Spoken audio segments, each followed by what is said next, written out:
Yes, you guessed it. This is your classic YouTuber's got a new bike, watch me take it out of a box video. My name's Daniel, this is the TriathlonDan YouTube channel, and that is handy because this is a triathlon bike. This is my new Elves Amanyar 1.0. This is Elves' first go at a triathlon bike. So in this video, I'm going to take it out of the box firstly, that's the whole point of it. I'm going to give you my first impressions and first thoughts, and also talk to you about how I've come to get this frame, because I want to be as transparent as I can, because YouTube is full of shills, as we know. Right, so let's start with the fork. I am going to get this out swiftly because I watch a lot of these videos and all I think about is get the damn bike out of the box. Check that out. I mean, I did go through the custom paint process with Elves, so I got to pick the colour of this, and paint's individual, colour's individual, I know, but I absolutely love that. It's like a bluey purple, metallic, pearlescent flip colour, and the silver is like a brushed chrome effect silver. It really makes the experience of getting a new bike like really personal to you, and I'm a big fan of that. Custom paint from Elves is £37.50, so that is I think a really good unique selling point of Elves. Now, I got this bike from Elves. I'm not sponsored, I don't have to say anything specifically. I didn't get the bike for free. They were very kind in that they gave me a hefty discount on this, because I'm sure, you know, I did say I'm going to make some content on it, but there's no obligation for me to say anything specific or do anything specific. And I know people on the internet say that, and they're not always truthful about that. Genuinely, I have no brief, I have no expectations, so I'm going to tell you what I think about it. Now, what I am not is, I'm not a Hambini, I'm not an engineer, I'm not going to be measuring the bottom bracket and seeing how, you know, tolerant it is or not within the specs. What I am is a bike rider, so I'm going to be building this, getting out on the road on it, and telling you what I think it feels like. I could be completely wrong, but that's all I've got to give. So without any further ado, let's get the bike out and I'll tell you a bit about it while I'm doing it.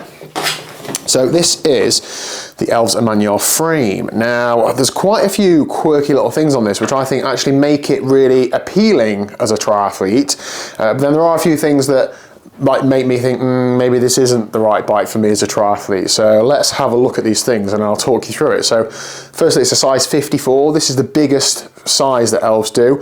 It's not a standard 54, so it's a lot bigger than that. You have to look at the geometry, but essentially it is the equivalent of like a 58. But yeah, it's all different. The colour scheme I picked from the Elves colour palette. You can get all these different designs. I got a couple of stripes there and that on there. You can change all that when you order it in a different colour fin and stuff. Again, I just think it makes my bike my own, and well, I'm not going to miss that in transition, am I? Hopefully. Who knows? A couple of things I think are really good about the frame set are that it's got built-in hydration. So thinking about the discipline that you're intending to use it on, you're doing even anyway for triathlon, not having to have a bottle, particularly in the UK, like your bottles drop out on rough roads and so on. I don't know how good it is yet because I haven't used it, but having a bladder in the frame is something I've done on time trial bike for the last few years. So I'm looking forward to use that. The bottle on the down tube is actually an Elite Chrono bottle, so you can just get these from most online retailers. So if you wanted a couple, if it smells after a while, if you lose one, drop one, break one, you're able to replace these for not a huge amount of money, not having to go to a main dealer brand to be able to get in the bottle. What else does this tell you about the bike? A T47 threaded bottom bracket. It's actually my first threaded bottom bracket bike, and I don't know whether they're any better or not than press fit, but I've certainly had challenges with press fit, so I hope so. Who really knows?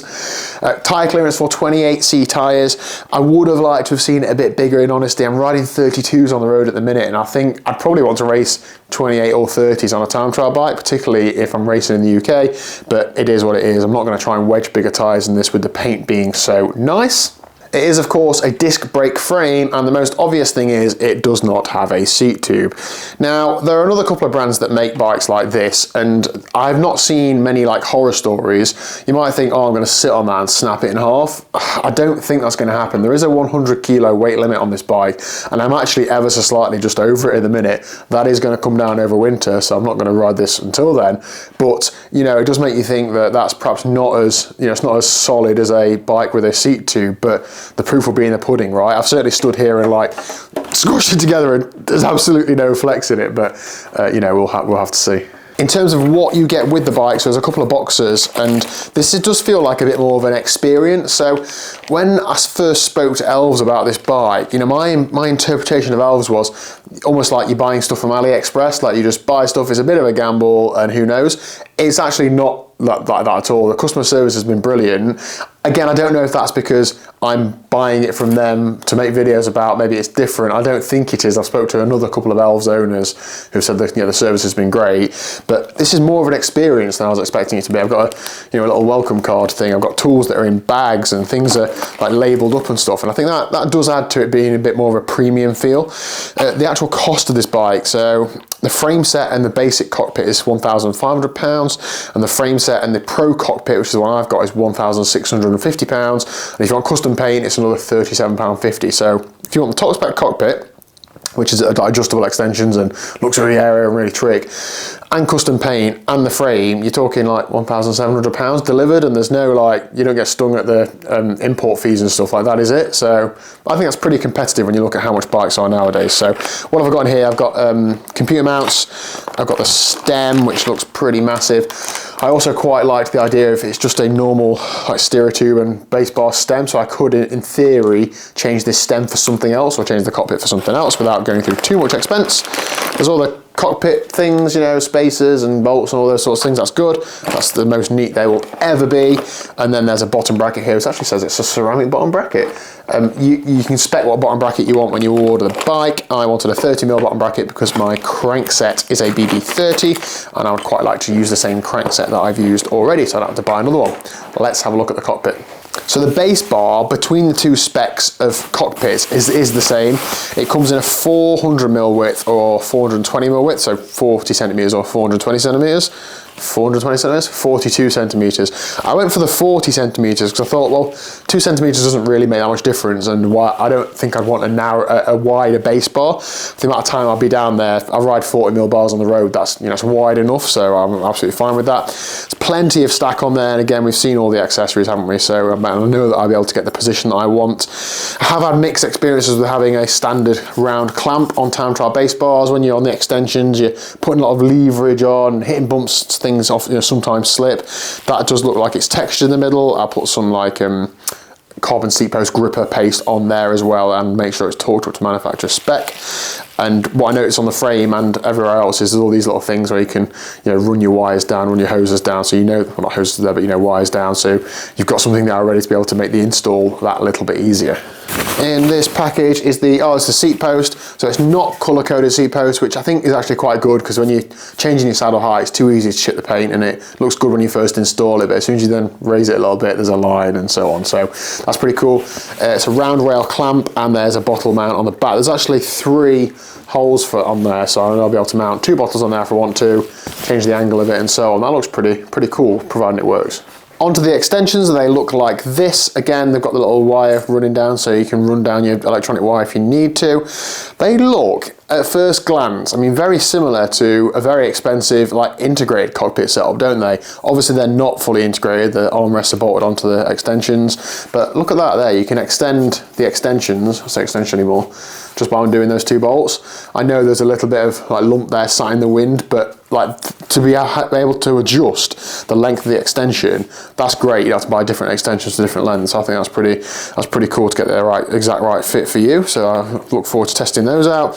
Also, they're like forearm supports, and I don't know whether it's the shape of my arm or not, but I've never really got on with those when I've used drag to zero bars in the past. I actually had to peel off the forearm support because I felt like it was pressing me too much, but that feels pretty snug, but it's probably going to feel completely different when I get out on the road on it. And yeah, already I can see that's too short for me, so I need to extend that a little bit. So yeah, they look pretty cool there, don't they? Plenty of holes in the extension as well to be able to move that armrest around.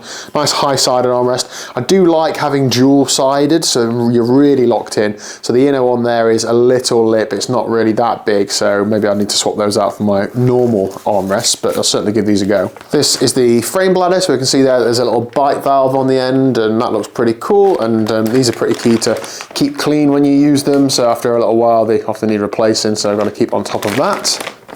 So there we go then, in a nutshell, this is my Elves Amanyar. Now, I'm not entirely sure if it's going to be my race bike for next year or not. I'm going to give it a go and see what I think, and then that's as best I can do. I'm lucky that I've recently just stripped down my old time trial bike, so a lot of the parts will swap over onto this, so I haven't had to go to much expense to actually build the bike. I'm going to be using my SRAM Tap 11 speed. I've got some hydraulic brakes to go on this, and then wheels-wise, I've got some other wheels on another bike that I'm just going to stick on this, just so I can get it rolling and see what it's like. I've got plenty of saddles kicking around, and I'm going to get on it and get some miles into it and hopefully not stone chip it. I would be really interested to hear if anybody's got one of these and has ridden it. What do you think? Let me know in the comment section down below. If you're in the market for a triathlon bike, would you consider one of these? Does the Seat 2 put you off? What do you think about buying from Chinese brands? Let me know all of your thoughts, because this is all new to me, but I'm very much thinking I'm going to give it a go and give things a test, so I know firsthand whether they're any good or not. And I am actually going to be building this in the next couple of days, so first build video coming real soon.